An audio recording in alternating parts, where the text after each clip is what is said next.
Sagutan natin tong abstract reasoning test for number 22. Mapapansin nyo dito guys, meron tayong mga box. Ayan, may mga box. So, ang hahanapin natin dyan, ito.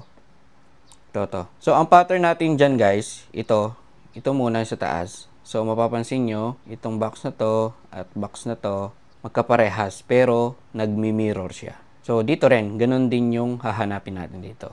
So, ito, ayan, magkapares yan. Hahanapin natin yung ganito, yung square na to, at yung isang ganito. Eliminate na natin to kasi hindi magkaparehas. At ito, eliminate na rin kasi meron ng linya. Ito, nandito na yon. So, ito na lang pagpipilian natin. So, itong letter D, yan, magkaparehas ito. So, hindi mirror, di ba? So, ang tamang sagot is C. Kasi pag ginanyan mo yan, square, ayan, parang mirror siya. Tapos, dalawang walang shaded. So, ang tamang sagot is C. Sana may natutunan kayo. See you sa next video. Bye-bye.